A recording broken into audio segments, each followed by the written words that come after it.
Greetings, ladies and gentlemen. Welcome. It's 2 p.m. Oh shoot! I just lost my microphone live. Good thing it's the beginning of this. How did that even happen? That's really weird. Well, I can't go unlive now. Let's see if I can fix this. Oh, wow. Well, I guess I'm just going to do this like this because I just completely unscrewed my microphone. So hopefully you guys can just hear me a lot better. So, there's some things that I wanted to touch base on today, and I'm not going to be long on this video, but I did want to say hello. The first thing I want to address is Soblocks.com just got a big update, and it looks amazing. I've been pushing my developer to get this adjustment to the UI, and he finally made it live. He made a bunch of other changes. We've got the left bar here. It's just looking so clean and so tight, and I'm finally like proud to look at this and look at content on it because it was kind of messy for a while. And so check it out, Soblocks.com, if you are so inclined. There's going to be a lot of stuff coming with this in the future. And I'm also going to address my new Twitter post, I will live forever through you. But before I get into all that stuff, I just wanted to touch base on basically the public concern as it relates to Cardano. Now, I've been getting messages recently asking me, hey, Crow, did the SEC just ruin Cardano, right? And, you know, here's the thing. I did a video. I've done a couple videos over the past few weeks, basically talking about how Cardano could hit 17 cents, right? And, you know, I know that a lot of people think that when I do those videos, it's just to scare people or it's just to get, I don't know why you guys think I do that. But I really only do it because I think it's possible. And here's the number one thing I want people to take away from the crypto space, okay? There are always, orchestrated or not, catalysts to bring the prices where they should probably be based off of macro technical analysis and the market cycles. I'm not going to say how to make sense of it. I can't say, I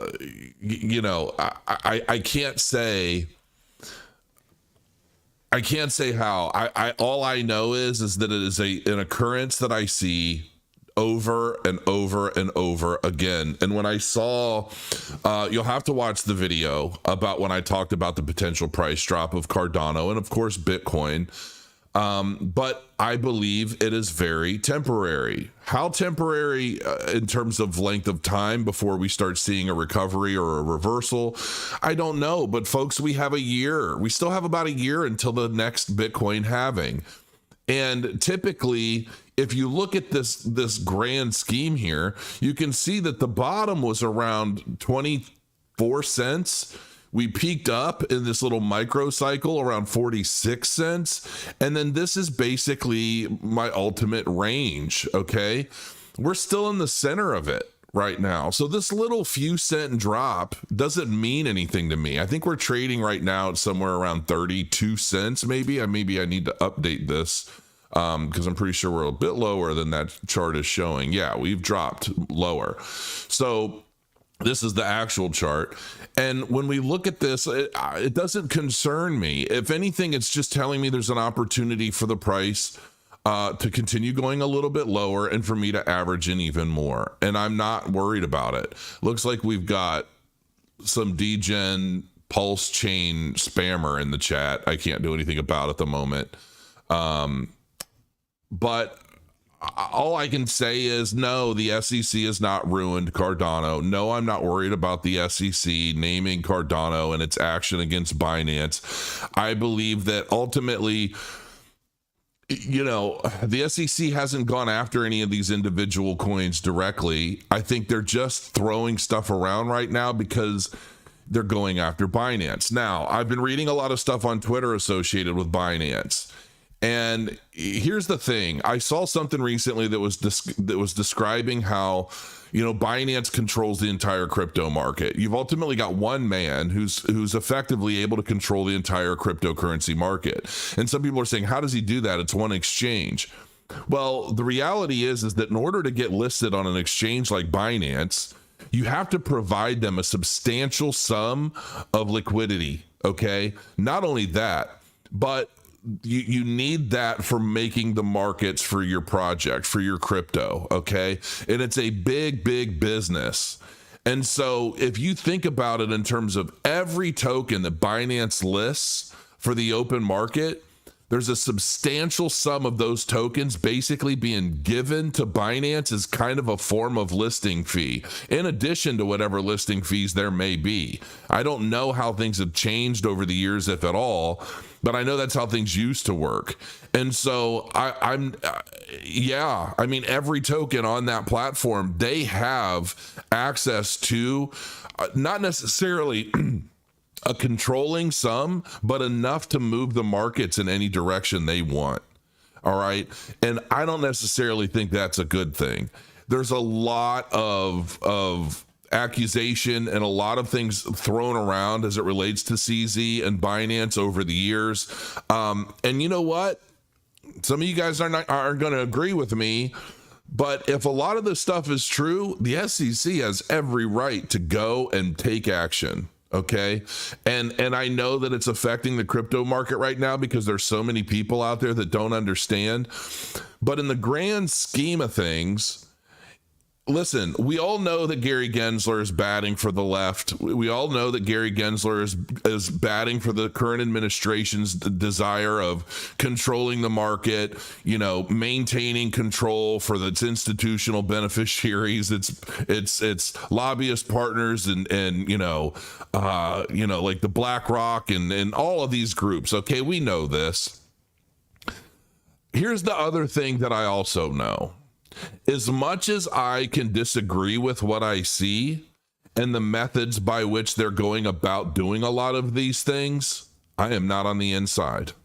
I do not fully know, understand, nor am I aware of the various intricacies and nuances associated with regulating such an international finance space. I do not understand, nor do I claim to know, why they do things the way they do them. It doesn't make any sense why, all of a sudden they're going after Binance, but yet FTX was allowed to just go and fly and do whatever they wanted to do. Celsius, all of these different groups out there that kind of went kaput for one reason or another, ultimately costing the public an insane amount of money. And no, this isn't scripted. I'm talking. Okay, I'm just holding my microphone because it broke off of my thing here. I have to fix it later. But I mean, basically what I'm trying to say is, as easy as it is to play armchair quarterback and judge what the SEC is doing with Binance or any of these other projects out there, yes, there's obviously a grand agenda. Yes, they're obviously trying to control the space. Yes, they want to bring in the CBDCs for everybody to use. But ultimately, I'm all about Cardano for a reason. I really I don't know how many of you guys out there have read the new bill that they're trying to introduce for crypto. And so far, what I've read is very fair, very bipartisan, and would be very beneficial to everybody. And to some extent, I don't know, like I just saw BitBoy talking about how, Gensler just took this action against Binance and Coinbase as a middle finger to Congress and all of that. And, maybe that's true. I don't know. Are we really that petty when we're talking about such a major financial institution, such a powerful regulatory body? Are we really that petty? Is that true? Or here's what I see on both sides, right?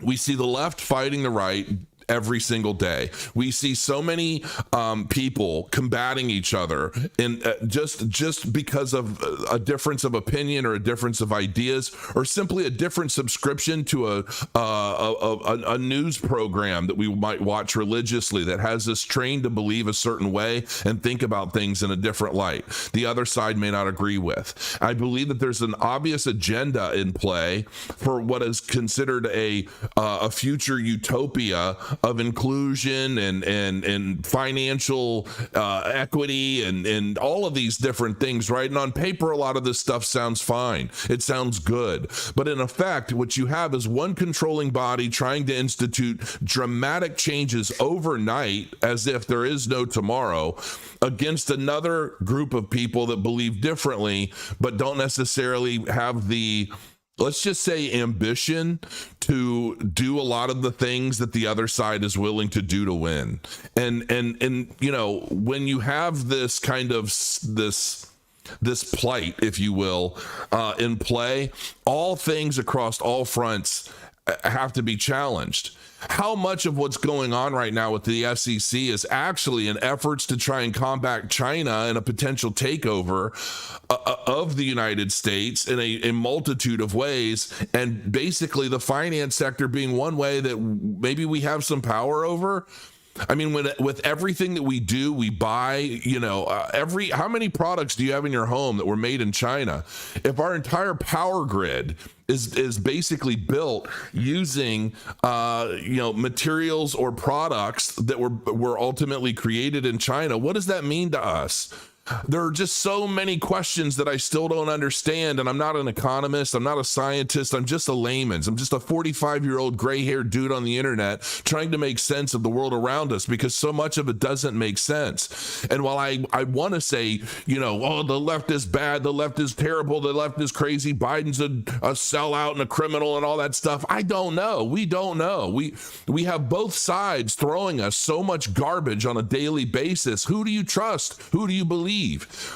And so the one thing that I believe in the midst of all of this is that we don't know enough, but we know enough to know we don't know enough, as Kamala Harris would say. Okay? Now, I believe that the crypto markets happen in cycles. I believe that regardless of what these regulatory bodies or the people within the crypto space do, Cardano's not going anywhere. Bitcoin's not going anywhere. The multitude of cryptocurrencies that are out there in the space are not going anywhere. And the truly decentralized blockchains like Cardano, as flawed as it may be, okay, as it's still being developed and it's still coming together, it's not going anywhere. You can't take Cardano out of the equation. You can't stop Cardano from what it's doing. You can't stop Cardano from its development. Okay? So when people say, is the SEC crushing Cardano? No, they're not crushing Cardano. And if anything, I do believe wholeheartedly that I would say before the peak of the next market, Cardano will be officially branded under new regulatory frameworks that say that Cardano is a commodity, as well as many other cryptocurrencies. And the point that I was trying to make before I got rambled is that we have one side fighting for the far extreme of this idea, and we have the other side fighting for the far extreme of the other idea, right? These opposing factions. But what happens all the time?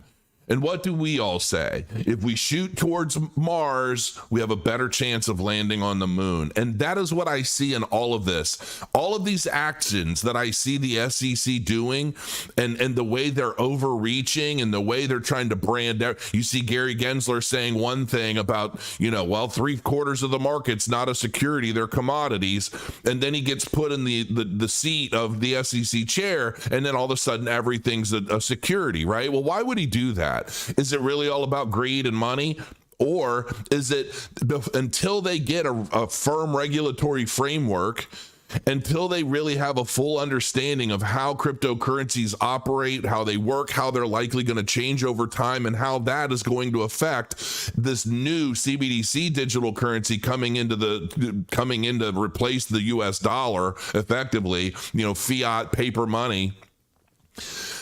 it makes more sense to buy them more time and to keep people very much afraid and to keep them unknown, keep things just kind of in a gray area where they take action against those that they believe are taking severe criminal actions against the public or against the government or against anybody, and then they go after them. And in that gray area, they're able to do that.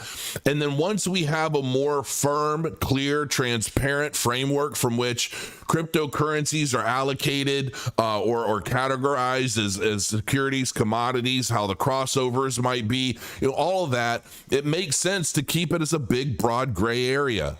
But that doesn't scare me when it comes to Cardano, because I'm quite confident Cardano will in fact become a commodity. And a lot of this dust will likely settle one way or another by 2024. It's just going to be a bumpy ride. And for me, I look at it as just an opportunity to continue averaging down my original entry price and getting to a point where by 2024, I'll be at profit regardless. And that's just the way I look at it. Maybe I'm wrong. Nothing is guaranteed. But, as I always say, I'm always right sometimes. Now, I was up really late last night writing this.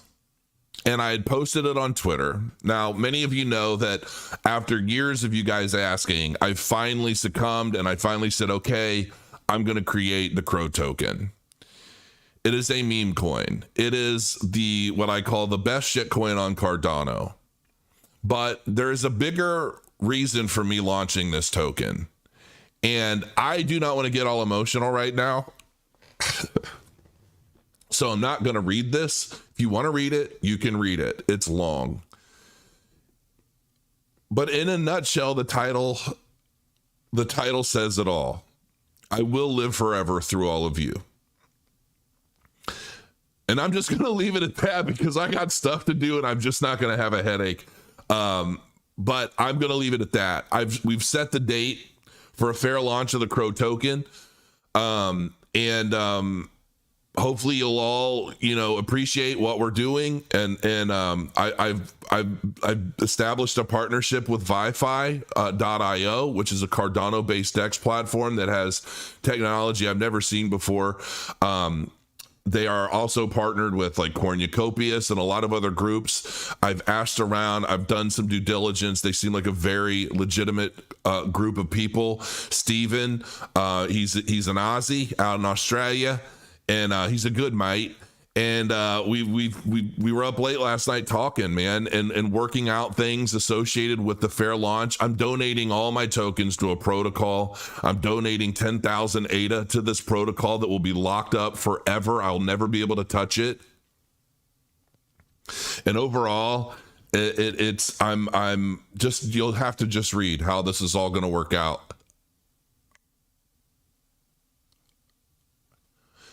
It's a bigger deal to me than just a meme coin. So it's kind of a send-off, if you will. It is it's more to me than just some funny meme token. And I will talk and I will joke and I will write articles and do a lot of things to kind of, put a smile on people's face as it relates to Crow tokens. I never have any plans on doing anything that is going to blur any lines between it becoming a security or anything. I'm going to be buying my own tokens right alongside everyone else. I've given out like I've given away like 2.2 billion of them. All the information is in the article. It's in the write-up. My hope is that if you agree and you've been a part of what I've been doing all these years and you value what I do, that you'll share the story. I talk about my Uncle Mike in detail. I talk about a lot of things in detail that ultimately brought us to where we are today. And it was hard to write, man. It was hard to get through. I can't even really talk about it. and it's been a long time since I've talked about it, but that's ultimately what this is. Listen, folks, we're going to get through this all. We're going to get through it together. Okay. And I'm not concerned about what the SEC is doing. I'm sure it will all work out in the long run. I'm not worried about the price of things right now. I expected them to go down even before the news of this case happened. This is just the catalyst that's going to take us there. It's an opportunity to me, and that's it. And I'm not worried about it. I'm not going to be going live tomorrow. I have some shorts. I just broke 141,000 subscribers. Thank you so much for all of you newcomers here to the channel. For those of you that are new, listen, I just try to give it to you straight. I always have. I'm very transparent in everything I do. And, I want nothing but the best for each and every one of us. I am what I am. I'm always right sometimes, and I just call it as I see it. And I hope you guys enjoy the article. I appreciate all of you. Thank you for being a part of my community, this murder of crows that we are. And I will see you very soon. Crow your coins.